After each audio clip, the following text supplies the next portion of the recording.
Memphis police have made public now body cam footage of 5 police officers brutally beating 29-year-old Tyre Nichols. Now, this release of video comes one day after all involved were charged with second-degree murder. Nichols died just 3 days after the January 7th confrontation. He was a son who loved skateboarding and art. He leaves behind a 4-year-old son as his family mourns his young life that was taken away.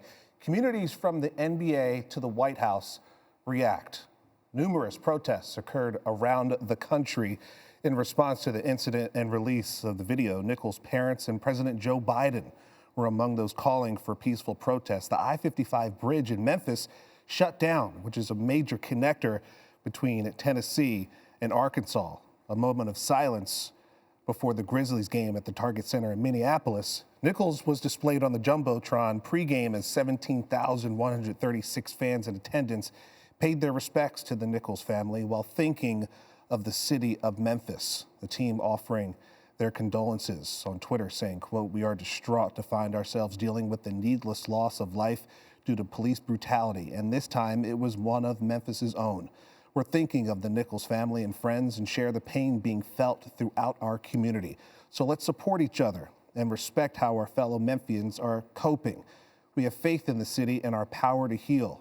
To the Nichols family and friends, we offer our deepest sympathies and condolences for your loss." Jaren Jackson Jr. tweeted this pregame. "To the Nichols family, my teammates and I are and have been paying attention. We are with you. To Memphis, we're hurting too.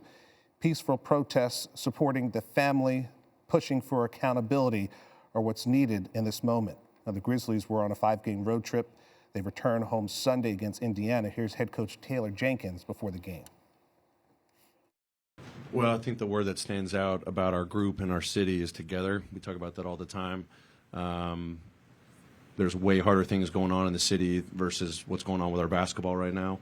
I'm proud of our guys going out there. As I said before the game, we're playing with heavy hearts, but we're also playing for our city. That's going through a lot right now.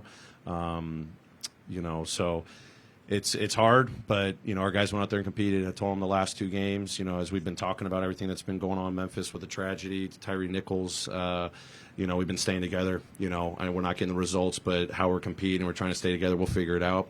That's my hope, obviously, for our great city. The families that have been struck with this tragedy, we can't wait to get back home.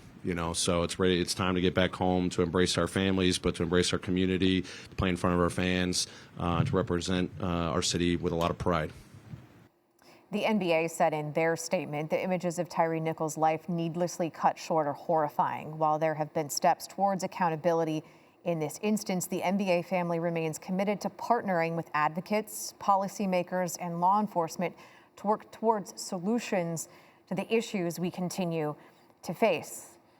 And the National Basketball Players Association also released this statement, which read in part, "Our players mourn the loss of Tyre Nichols." It goes on to say, "Our hearts go out to the entire Memphis community, and we stand by the rightful arrest of all officers involved. Such aggressive policing and excessive force illustrate the continued need for accountability in the justice system." And as for the former president of the Players Association, Chris Paul, said this, "Change is needed at all levels, and we all need to do our part.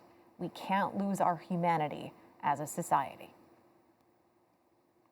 We've all been following the news, and it's awful and disgusting and really a tough thing to watch, when the video came out.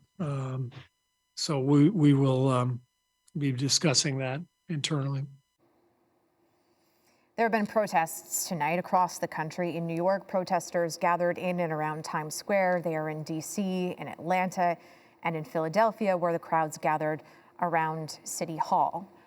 And the White House released a statement from President Biden that says in part, "Like so many, I was outraged and deeply pained to see the horrific video. It is yet another painful reminder of the profound fear and trauma, the pain and the exhaustion that Black and brown Americans experience every single day. The footage that was released will leave people justifiably outraged."